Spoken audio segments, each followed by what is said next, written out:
The Jordan. Time had come, 40 years too late, not too late, 40 years late. And the chosen place was north of the Israelite camp, so they marched north from Shittim, which is acacias. Oh, sorry Rachel, can we just go back for 1 second? So they're about there. And there's acacia plantations there, and they just marched north a little, set up maybe there, a place that they called Gilgal. They crossed the Jordan River north of Jericho. Oh, I just said that, headed for the location which would be called Gilgal, and that became their base of operations throughout their military campaigns in Canaan. Israel crossed the Jordan River in the exact manner which God had commanded. So I think we all know that fairly well. The priests went into the water with the Ark of the Covenant, and the river just dried up. Once again, the spiritual primacy of the priests and the Ark of the Covenant was evident. That's Joshua chapter 3, verses 3 to 17. Let's say in verse 3, the officers are commanding the people who've been commanded by Joshua, who's been commanded by the Lord, and they commanded the people, saying, when ye see the Ark of the Covenant of the Lord your God, and the priests, the Levites, bearing it, then ye shall remove from your place and go after it. So they followed the Ark of the Covenant, and as I said, we do know what happened with that. The entry of Israel into Canaan, and then the first battle would both see the miraculous intervention of God. So it was a miracle in how they got across, and the first battle was also there was a great miracle involved in that. This was to help Israel to remember the Lord because of his great works on their behalf. And of course a pile of stones was set up on the riverbank, taken out of the river from where the ark was, standing there in the middle of the river, as a memorial of the hand of God working on behalf of his people by stopping the torrents of the flooded Jordan. That's in Joshua chapter 4, verses 21 to 24. Now, not like Moses, but he had neglected the token of circumcision during his first 40 years in the wilderness with his own sons. And he seems to have made the same mistake during his second 40 years in the wilderness too. None of the males who were born in the wilderness had been circumcised, even though the commandment to do so was in the law. This is one of those anomalies. The Lord instructed Joshua to call for a nationwide rectification of the matter, and this was promptly carried out. That's in Joshua chapter 5, verses 2 to 11. Israel would be right with God when it embarked on its campaigns of conquest, just as Moses had to sort things out before he went to Egypt and did that great work. Israel had to sort things out as well. Gilgal means rolling away, and Joshua chapter 5 verse 9 gives us the explanation of that. And the Lord said unto Joshua, this day have I rolled away the reproach of Egypt from off you. So during the time in Egypt, it seems that circumcision had been let lapse as well. Wherefore the name of the place is called Gilgal unto this day. The children of Israel then kept the Passover at Gilgal in the plains of Jericho, Joshua chapter 5 verse 10, and the manna stopped. The Lord began to change how he provided for Israel. Now they would enjoy the fruits of the land. We see that in Joshua chapter 5 verse 12, talks about a number of food-related things. I wanted to say, and the manna ceased on the morrow after they had eaten of the old corn of the land. Neither had the children of Israel manna any more, but they did eat of the fruit of the land of Canaan that year. Interesting little episode at the end of Joshua chapter 5. During a reconnaissance of Jericho, Joshua encountered a stranger who stood against him with a drawn sword. This was the Lord Jesus Christ in a Christophany, an appearance of Christ before he was born. and he was the captain of the Lord's army. It's in Joshua chapter 5, verses 13 to 15. So what did Joshua say? He says, are you on our enemy's side or are you on our side? And the Lord said, no, you're on my side. That was the import of what was said. Christ led Israel in the invasion of Canaan, and he will lead the hosts of heaven in a similar campaign at his second coming. Although it will be much quicker the second time around. You know where it says, as the lightning moves from the east to the west, well, that tells you the direction that Christ will come into Jerusalem from, and it's going to be quick. Well, the fall of Jericho. We all know the story pretty well, but think of it this way. We have maps. All right, so Jericho was about there. There's a little prominence there, which means it wouldn't have gotten flooded when the Jordan flooded. So it's just up off the floodplain slightly, like Nowra. That's exactly why Nowra is where it is.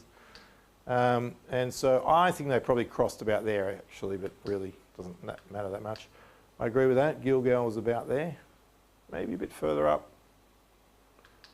Achan was stoned in that valley there. That's the valley of Achor when we get to it. Jericho was the first fruits event. Say that 5 times fast. The first city conquered inside the land of Canaan, and this had some important implications. Firstly, Jericho would be set forth as an example to both Israelite and Canaanite. The miraculous power of God demonstrated on the behalf of Israel was a clear indication of whose side God was on. What does it say in Joshua chapter 6 verse 2? And the Lord said unto Joshua, see, I have given into thine hand Jericho, and the king thereof, and the mighty men of valour. So God was on Israel's side. Secondly, the Lord required the first fruits at the hands of his people, just as he does with us. When I'm organised, I try to do my tithe first before I pay any other bills, just as a symbolic thing really, but it's the first fruit. Sometimes it doesn't happen because I'm not organised, but anyway. These are sanctified unto him. We see that in Leviticus chapter 23 verses 16 to 21. The first fruits are sanctified unto the Lord. The firstborn males of the children of Israel are a good case study of this requirement. A number of verses about that. Exodus 13, 12 to 15. Exodus 22, verse 29. Exodus 34, verse 20. Numbers chapter 3, verse 45. Chapter 8, verse 17. And chapter 18, verse 16. So there's a real study about those firstborn males being the first fruits and being redeemed and all sorts of things. Thirdly, the pattern of faith and obedience, even when the requirement seemed foolish, was instructive to God's people. Why would we walk around the city every day for 6 days and on the 7th day go around? What on earth was that all about? Israel walked around the city for 6 days in a row. People of Jericho had locked up the gates and they were ready for an assault or maybe a long siege. Let's say in Joshua chapter 6 verse 1. Now Jericho was straitly shut up because of the children of Israel. None went out and none went in. It's pretty simple. They looked on from their city walls and it would have been a strange sight unfolding before them. If you were in Jericho, you would have been watching what are they doing? Hundreds of thousands of warriors, and they were not allowed to talk. Wouldn't work these days, the school children. Can't get 6 of them to walk in a line without talking, let alone 600,000. But they're walking around the city in a great column. In the middle of the column there's the white-clad priests with, well, they didn't know what was under the blue cloth, did they? They didn't know what the Ark of the Covenant was. And some type of shrine, they would have guessed. And there's other priests blowing ram's horns. This is all in Joshua chapter 6, verses 3 to 14. And then just as they'd gotten used to it, 6 days, on the 7th day, they do it 7 times. It would have all seemed very strange. Now the interesting thing was after the seventh time, they stopped and they actually formed a ring around the city. And then the priests blew the trumpets and the people shouted, and then the Lord tore down the walls of Jericho. So there's these, the Liberals can't believe that God did anything. They have to always have a naturalistic explanation for everything. And they say, oh, the sound reverberated at just the right pitch. And you've seen the reconstructions of the walls. Nothing would knock that down. Just fairy tales that the liberal scholars come up with because they can't believe the Bible. The Israelite soldiers moved into Jericho from all sides because they were on all sides. They just went, what does it say? The people went up into the city, every man straight before him, and they took the city. And they utterly just destroyed all that was in the city, both man and woman, young and old, and ox and sheep and ass with the edge of the sword. Joshua chapter 6, verses 20 to 21. Now somehow, somewhere in amongst it all, Rahab's house remains standing. So the two spies sought her out. They found the house with the scarlet line in the window, as they'd instructed her, and she was rescued along with her family. And she has to stay outside the camp because she's unclean for a period of time. And then Salmon, one of the spies, who was the son of the prince of Judah, the leader of the tribe of Judah previously, he took her as his wife. Now, all went well except for one man. And this is, yes? Sorry, back earlier you were talking about the ram's horn. There's a blank there. What is supposed to be? He's talking about carrying the type of shrine covered by the cloth, while other priests blew, was it 7 ram's horn in front of it? 7. 7. 7 is correct. All right, that's okay. Fall of Jericho. Okay, Jericho has fallen. Do we have a map next? What's next? What's after that? Yes, that would be good. All right, so they're at Gilgal. There's Jericho. There's 2 roads leading west, one up to Beth Aven, one down to Jericho. That's where Ai was. They found Ai. They thought it was over there previously, but it was the wrong site and everything was wrong about it. They excavated this other one and then they realised that no, it's actually here. So you can see what the problem with Ai was. It blocks that road. And so what they did was they said, well, we'll take this one out and then we'll head this way. Except they hadn't figured on what Achan had done. What's the red that I can't pronounce? Kiryat El Makatir, that's Ai. That's the excavation of Ai. The Lord had promised the Israelites the riches of Canaan, land flowing with milk and honey, and all that he required was the first fruits. And Jericho was that first fruits. It's like your tithe. It's exactly the same thing. The Israelites were not to take anything from Jericho. The entire city was sanctified to the Lord and therefore cursed to the Israelites. Joshua said unto the people, shout, for the Lord hath given you the city, and the city shall be accursed, even it and all that are therein, to the Lord. Only Rahab the harlot shall live, she and all that are with her in the house, because she hid the messengers that we sent. And ye, in any wise, keep yourselves from the accursed thing, lest ye make yourselves accursed, when ye take of the accursed thing, and make the camp of Israel a curse, and trouble it. But all the silver and gold and vessels of brass and iron are consecrated unto the Lord. They shall come into the treasury of the Lord. That's Joshua chapter 6, verses 16 to 19. And then verse 21 says, and they utterly destroyed all that was in the city, both man and woman, young and old, and ox and sheep and ass, with the edge of the sword. I feel like we've read that already. And they burnt the city with fire, and all that was therein, only the silver and the gold, and the vessels of brass and of iron, they put into the treasury of the house of the Lord. That's verse 24. And there was even a curse on the man who would later rebuild the city. He laid down the foundations with sacrifice of one of his sons to Baal, and The gates went up as he sacrificed his youngest son to Baal.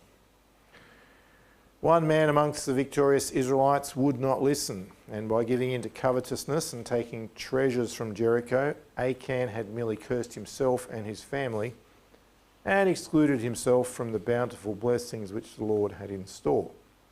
Thought he was going to rob God, he just robbed himself. Instead, he and his family were executed by the assembly of Israel in the valley of Achor. So if we just think maybe one more map. There it is. So, sorry, there it is. So Gilgal's there, and or maybe there, maybe Gilgal was there. They just went up into the valley of Achor and they stoned him.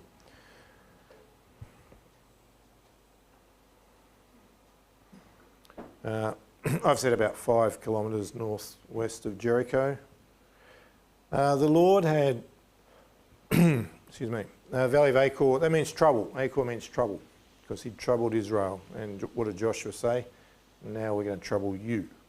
The Lord had weeded Achan out from amongst the thousands of Judah. We know that process where they called the tribes and called the families, and then it was Achan. He and his family were killed because they had transgressed the principle of the first fruits. They'd taken a deadly curse on themselves. They'd troubled Israel and caused God's anger to be kindled against Israel. Joshua chapter 7 verse 1. They also caused the defeat of God's people in battle, which wasn't supposed to happen. And they did cause the deaths of 36 men. Joshua chapter 7 verse 5, when that force went up to Ai and they were not able to stand before the men of Ai. A small force of 3,000 men was sent to take Ai. And I've talked about the fact that the city's on the blocking, is blocking the Bethaven road, leading westwards from Jericho. And the only other road slightly to the south was the Jerusalem road. So important to control both of those. Once Achan was dealt with, Joshua took the entire army up to Ai, laid an ambush, won the battle and burnt Ai to the ground. We see that in Joshua chapter 8 verses 1 to 28. Do we have a picture next, Rachel? There it is. Okay. I think it's there. The ruins out there. So the excavation's going on there. So the Israelites approached along the road. The roads don't change much because they're the best place to put a road. And so the modern types just put down tar over the ancient pathways. Had a lane. Out of the lane, yeah. Take away a lane. The main Israelite army came up the road to attack, but they'd already put an ambush force in this little valley here. And so when the rest got chased off, these guys came out, burnt the town, and the men of Ai are already down the road here, chasing the Israelites. And Ai was destroyed. Is this we're a little bit north, but is this like the floodplain and the to the left is the level of Jericho? Let's just go back, Rachel. I think we've got... Okay, so Jericho is there. That's there. That's the floodplain. That's just up off it. This is a fairly steep hill, so you're up quite substantially by the time you get up to here. I think Jerusalem's... So where we were just looking at was where on this map here? All right, so Ai is up in this area. Oh, okay. Jerusalem's just back this way a bit. Jericho's there, so they've gone up the road. Maybe if we see the other map, Rachel. So Ai's there, Jerusalem's there. See where you can see where the terrain kicks in, the hills. So that river, the Jordan River, was the Jordan River in the next picture? No. Yeah. Oh. Another one. This one, no. Where would it be? To the right? Yeah, that way. To the east? That way. You're in the Jordan. You're in the Jordan. Yeah, well, probably actually more that way. That's the road. You can see the road heading back towards the Jordan. So maybe the road's the Jordan. You need to take us on an excursion. I think we need to go for I do know some people. A field trip, eh? Yeah, great. All right. So they destroyed Ai. And perhaps as a demonstration to the Canaanites that the defeated Ai was an aberration.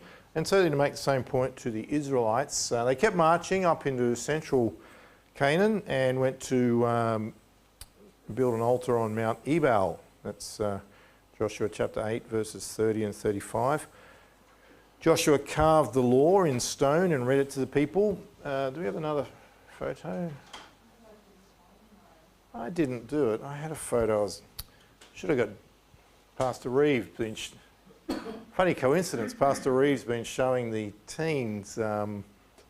He did the woman at the well, and Sychar is right next to Mount Ebal and Mount Gerizim. And he had this great photo taken from a drone, I think, or maybe a helicopter, and it showed the city of Sychar and Shechem, and then where the Greek Orthodox Church had put a church over the top of Jacob's well.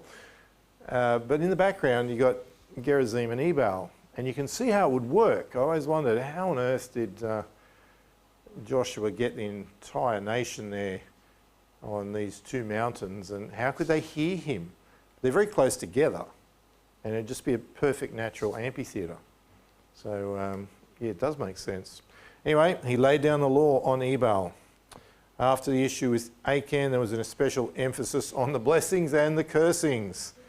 Don't get that wrong again. All right, but then he got something wrong. The league with Gibeon. Israel's getting close to this. Actually, do we have a map? Is there one after this? No. Just go back one more. Yeah, keep going. And one more. That's the one. All right. So Gibeon is there.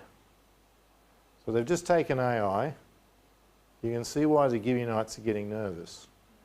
Now they come up here, destroyed Ai, then went all the way up to Gerizim and Ebal at Shechem, and they probably sighing with relief, but they're thinking they're next, and they're probably right. So you can understand why the Gibeonites did what they did.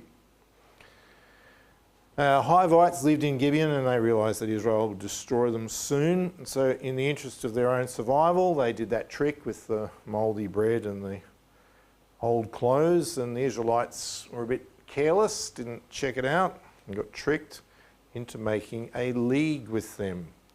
Therefore, the Israelites could not attack them. And uncharacteristically for Joshua, he did not consult the Lord before making the alliance, because the Lord would have told him, hey, they just live over there. And this league was bona fide because when King Saul broke it 450 years later, his house paid a heavy price for that breach of agreement in 2 Samuel chapter 21 verses 1 to 9. We see the punishment on the house of Saul for what he did. However, God did use this situation, even though Joshua messed up, but the Lord used this situation to gather the Amorites of the south together so that Israel could destroy them easily. So that was a good thing that came out of it, but it also became a model for how the Israelites later treated the defeated inhabitants of Canaan. Instead of killing them like they were supposed to, the Israelites enslaved the survivors. They carried water and what was the other thing? I forget what it was. But basically turned them into their slaves.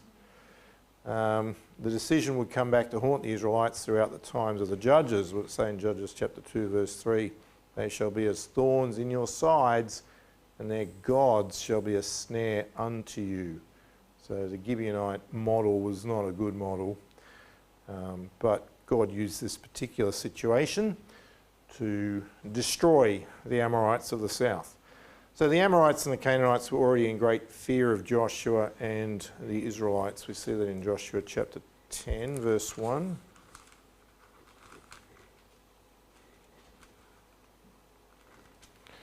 Now it came to pass when Adoni-Zedek, king of Jerusalem, had heard how Joshua had taken Ai and had utterly destroyed it, as he had done to Jericho and her king, so he had done to Ai and her king, and how the inhabitants of Gibeon had made peace with Israel and were among them, that they feared greatly. So fear is always a strong motivator. And when Gibeon makes peace with Israel, the situation becomes a full-blown crisis for Jerusalem. Oh, can we just go back to... Is there one? Is there a map in front? No, I'm just after the one with... Yeah. Oh, yep, that'll work. Okay, so there's Gilgal, there's Gibeon, there's Jerusalem. So Gibeon has signed a peace treaty with Israel. Who's next?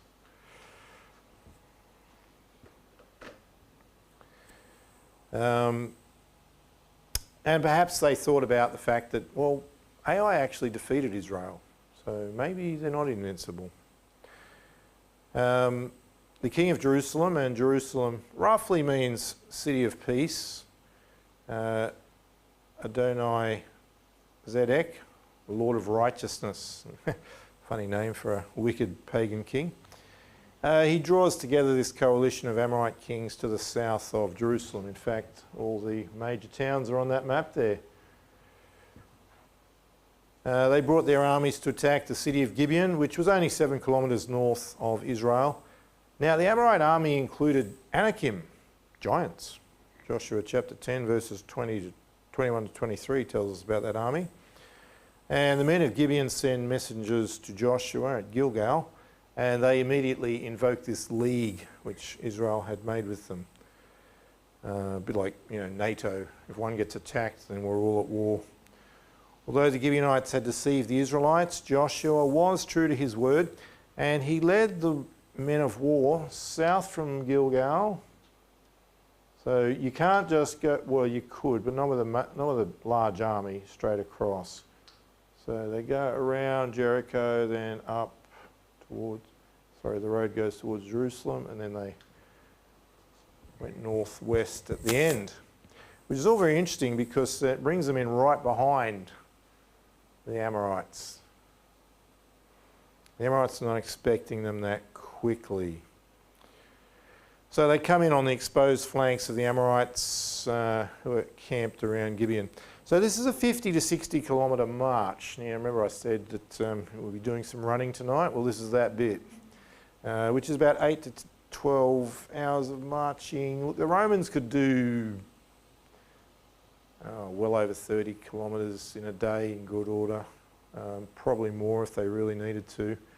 The Saxon army in the year 1066 went from London to York and back, fighting a battle at Stamford Bridge, and did that pretty quickly. So these people are a lot fitter than we are, and they can move a lot further, a lot quicker. But this is still a little bit of a stretch.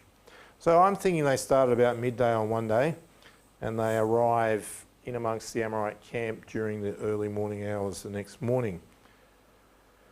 The Lord had promised victory to Joshua.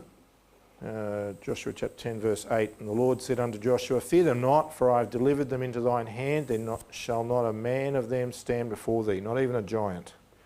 I added that bit, by the way.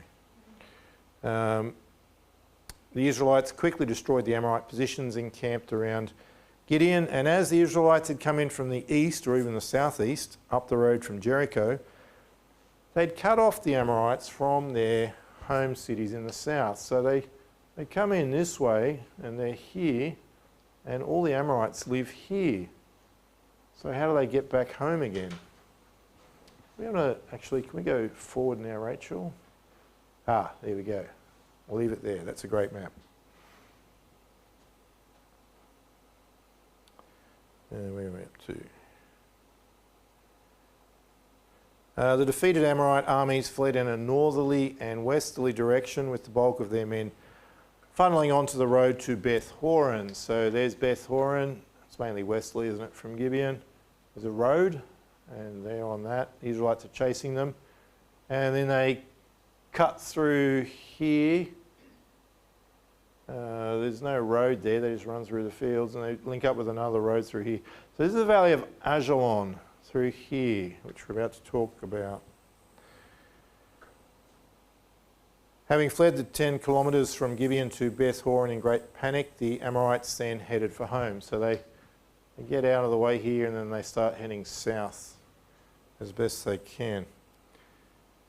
They turned southwest, ran down through the fields past modern-day Latrun, which was significant in the 1948 war. The Arab Legion held the Israelis up there. Very easy to hold up an enemy in the Judean hills, lots of choke points.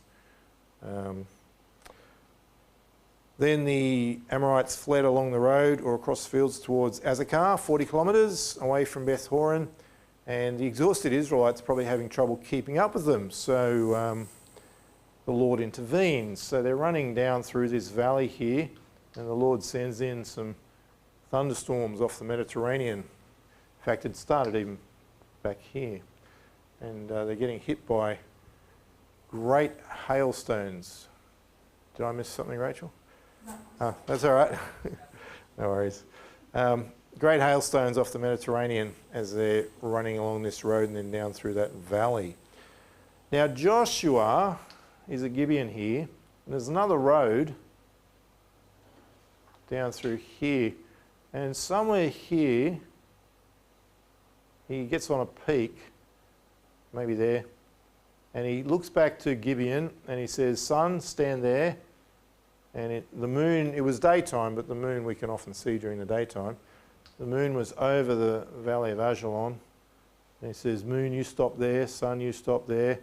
I think it's about 11 in the morning, just judging on where he was and where the sun was in the sky.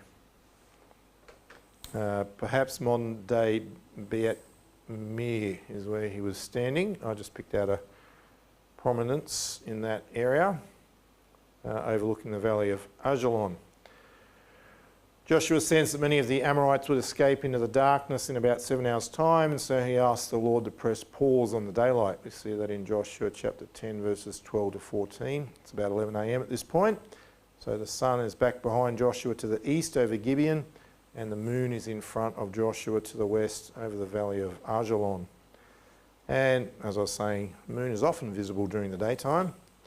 Now this pause gave the Israelites an extra 24 hours of sunlight. Joshua chapter 10 verse 14 says, "And there was no day like that before it or after it, that the Lord hearkened unto the voice of a man, for the Lord fought for Israel." So they had 31 hours, not 7 hours, to finish off the pursuit. The surviving Amorites fanned out, and many of them fled southeast toward the wilderness.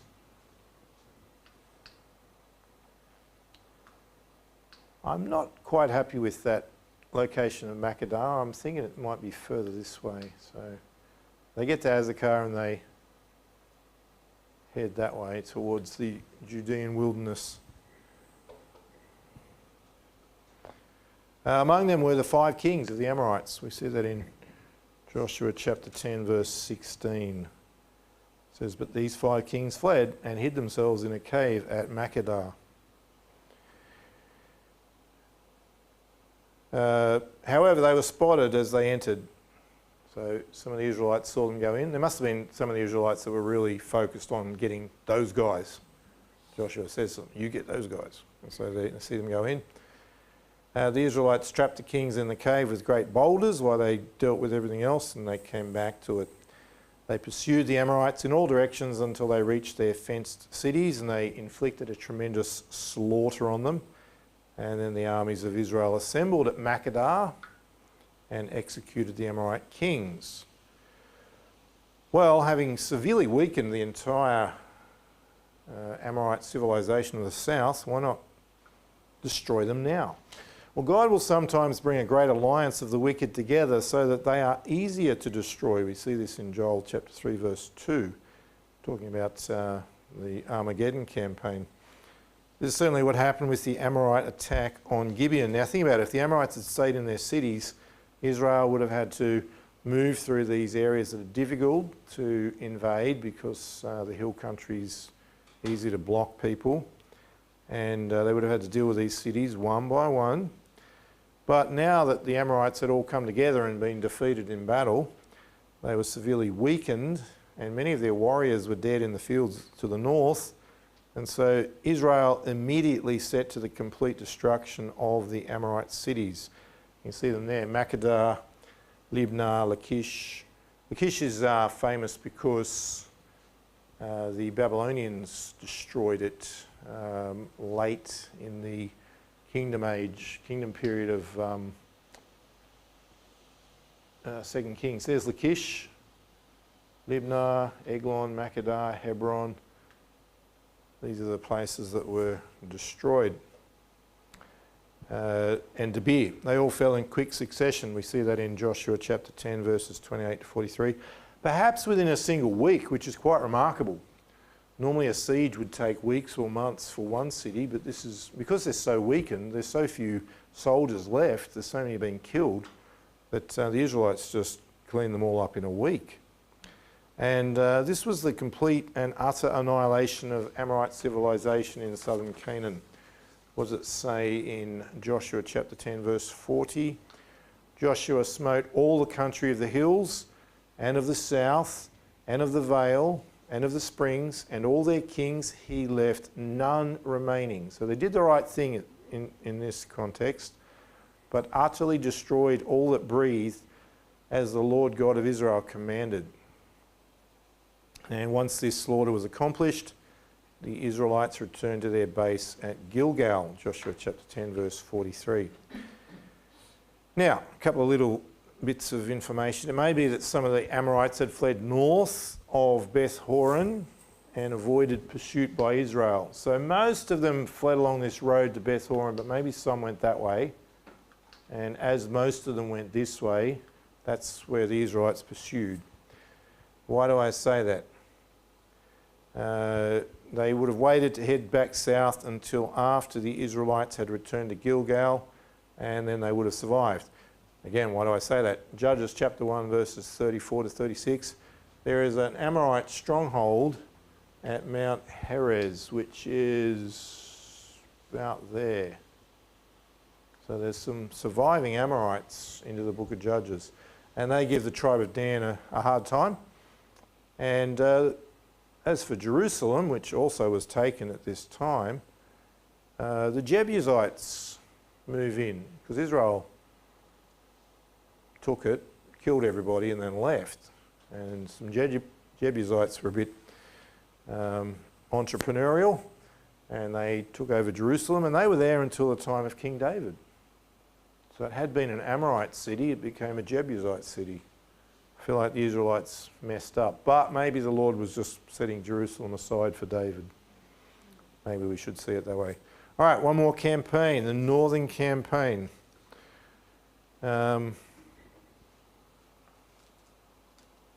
Let's just go back to that picture actually, Rachel.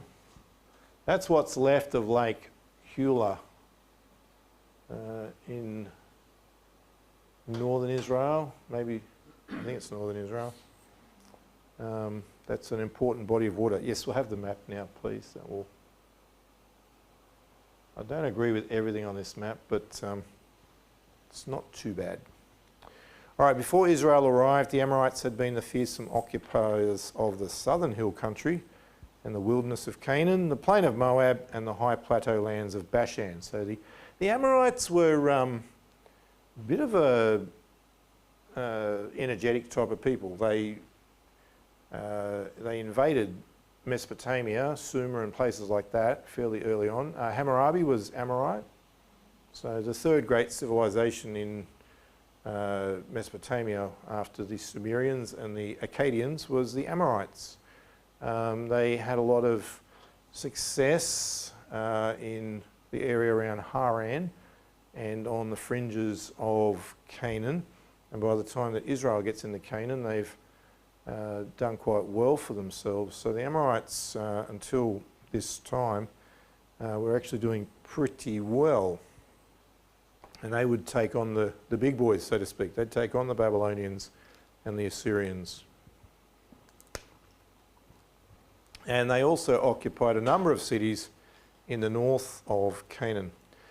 Now the campaigns of Moses and Joshua had destroyed all the Amorite kingdoms south of Gibeon and east of the Jordan River, and the Canaanites in the north took note of Israel's success with great alarm. Now, if you read carefully, Joshua chapter 9 verses 1 and 2, they're even mobilising their forces before the fall of Jericho.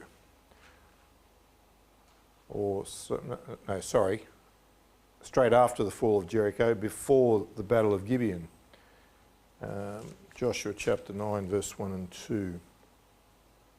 It came to pass when all the kings which were on this side Jordan, in the hills and in the valleys and in all the coasts of the great sea over against Lebanon, the Hittite and the Amorite, the Canaanite, the Perizzite, the Hivite and the Jebusite heard thereof. What did they hear? This was the fall of Jericho and the fall of Ai. That they gathered themselves together to fight with Joshua and with Israel with one accord. So they're mobilising. They're already getting together. King Jabin of Hazor had enjoyed hegemony. Now hegemony is just where you don't conquer them, but you kind of control them. So he was the top dog up in the north. He issued a call for a general muster of all the Canaanites, Amorites, Hittites, Perizzites, Jebusites and Hivites who lived in the northern hill country, or who lived in the plains south of the Sea of Galilee, or Chinneroth, and the coastal plain, Lebanon and Syria. We see all that in Joshua chapter 11 verses 1 to 3. Now what were they thinking? What were they thinking? A great army like Israel's can only be defeated by an even larger army. These armies are massive size for ancient warfare. The allied force which was brought together by King Jabin of Hazor was an immense horde. What does it say in verse 4 of chapter 11? And they went out, they and all their host with them, much people, even as the sand that is upon the seashore in multitudes, with horses and chariots, very many. And when all these kings were met together, they came and pitched together at the waters of Merom to fight against Israel. Now, if you've got an army that numbers into the hundreds of thousands, you're going to need a large freshwater source. There it is, Lake Hula, known in the book of Joshua as the waters of Merom. Now, somebody said that Merom was there. Now, I don't know why, but I'd say somebody a long time ago on a map that didn't have the topography just went, well, that's about the middle of the north, and put a dot there, and everyone's copied them ever since. I have no idea why you would take hundreds of thousands of people and try to camp there. For one thing, how do you get out again with all those people? All these hills here. There's a lot of water, and it could be 500,000 soldiers. You need a big body of water. And look, it's so flat around here. Good for camping, good for fighting. Good for chariots. This is not good chariot country. Anyway, like I said, I think someone did it once and everyone else has just copied ever since. One outstanding feature of this army was the vast multitudes of chariots which it fielded. The Israelites had never faced chariots before, so there was some consternation about that prospect. No one wants to get run over by a chariot. But God reassured them. Joshua chapter 11 verse 6 says, And the Lord said unto Joshua, Be not afraid because of them, for tomorrow about this time will I deliver them up all slain before Israel. Thou shalt hoe their horses and burn their chariots with fire. So the hoeing or hocking of the horses was a way to make them lame and probably to kill them. Hamstring. Is it? Every time, Cut the tendon, yeah. every time I hear that word, it hurts. Yeah, it sends a shudder through you. Yeah. Well, the great army of the Northern Coalition assembled on the plains out around the waters of Merom, which I've identified as... That's not there anymore, by the way. They've drained that for agricultural purposes. I mean, there's still plenty of marshland there, but the lake itself is not what it used to be. And this is only a few kilometres north of the city of Hazor. I mean, surely this gives it away. This guy calls everybody to his place to get ready. He's not going to do it there, is he? He's going to do it right here or there, next to the big body of fresh water. The plan of King Jabin of Hazor was to assemble his allies in this large open area, organise this enormous force, and then march south to crush the Israelites. However, the Israelites marched up from Gilgal very quickly. Rachel, we've got another map. Right, so there's Gilgal. And there, this is today, so you can see the lake's not there anymore. So up to there, 150 k's. You'd think if you were the Canaanites, you'd be safe, at least for a little while. But Israelites march fast. So this is basically that. And we can see, there's where the lake was, that's where Hazor was. Mount Hermon is there, and that valley we're about Mizpah, where they ran through, some of them, is there. Anyway, so Israel's marched very quickly up to deal with them. Speaking of the Israelite march up from Gilgal, 150 kilometres away, caught Jabin and his allies by surprise, and the chariots, which was such a focus, never a factor in the battle as the Israelites attacked the Canaanites and their allies while they were still in the camp. In the camp, is that In the camp. They never had a chance to deploy. And, if you have a choice between having a better army and attacking before your enemy deploys, you take that one every time, because it doesn't matter how good your army is. The Scots did this a few times to the English. The English usually had a better army. But, a couple of times the Scots caught them before they were deployed and beat them. Very famous Bannockburn, Stirling, these sort of battles. Yeah. Same use of the topography as well. You know, Yeah. the English would have had heavy horse and Yeah. the Highlanders just The disappeared. principles of Mist. warfare do not Yeah. change, just That's right. the costumes. So Joshua came, and we know that they didn't give them a chance to deploy, because Joshua chapter 11 verse 7 tells us, Joshua came and all the people of war with him against him by the waters of Merom suddenly. So suddenly Israel turns up, they're not expected, and they fell upon them. Now this is descriptive of, they get there and they attack before, like the Canaanites and their allies are still in their tents, they're probably trying to form up as they're being attacked. Another great slaughter ensued as the Israelites chased their enemy to the north to Zidon, to the east along the valley of Mizpah. So the north to Zidon, where are we? There, so they went, Zidon's about there.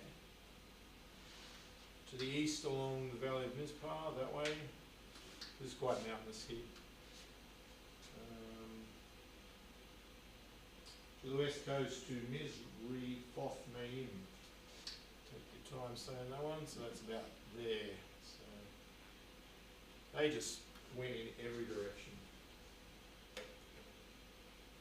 We see that in Joshua 11 verse 8. By this time the organised power bases of the kingdoms of Canaan had been completely shattered. So any organised resistance, any major organised resistance to Israel was gone. Nobody was going to stand up to Joshua. Now there was limited local resistance, and you'll see that in the book of Judges next week. Not next week, in 3 weeks' time. There's a good note. No Bible history for 2 weeks, not until school goes back.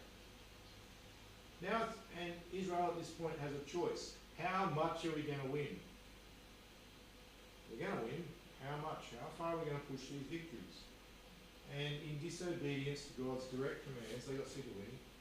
Israel failed in 2 significant ways. Firstly, they failed to completely mop up those enemies who had fled and survived the battles. They allowed survivors. They weren't supposed to allow survivors. they balked at totally destroying them. They gave them the Gibeon deal and made them their slaves. But they were supposed to destroy them. Secondly, they failed to push further north up to the Euphrates or down into Philistia. Now, if we look here, the Euphrates is well off the map to the north, the northeast. And this is about as far as they go, about Mount Hermon. They don't really go any further north. And down here, Philistia, they don't take out Philistia either. It's not until David, King David, is the one that conquers the Philistines. So they failed. Deuteronomy chapter 1 verse 7 told them that they were to do those two things, go to the Euphrates and go down past Philistia. And these sins of omission were condemned by the Lord. We'll see that in Judges chapter 2 verses 1 to 5 next week. Well, we'll just stop there. Why do you think they didn't? Do you have an opinion? They How were did weary. just They were just weary of the work. Why do we not completely do everything we should? Why do we stop at a level of righteousness when we could go further? You just grow weary of it, and in the end you just don't quite do what you should do. And then the deficit builds and the problems build. And if you squashed it completely, you wouldn't have had the problem at all, but because you didn't, it re-emerges. I think Joshua could only do so much as in physically speaking, and we'll see the failure of the tribes without him next week, 3 weeks, the first part of that. Any other questions? Oh, couple blanks, Rachel's got the teachers and that. We'll fix those up in a minute, maybe we might close them. Well, there was, Go on, yep. sorry, lifting the siege of Gibeon. Yes. The decision was made to blank Gibeon.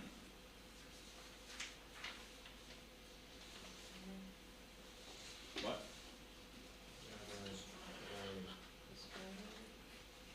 No, they didn't do it. Attack. Oh, yeah, it's not Gibeon, it's the other guy, it's the Hivites. So is that what it is? The decision was made to attack Gibeon?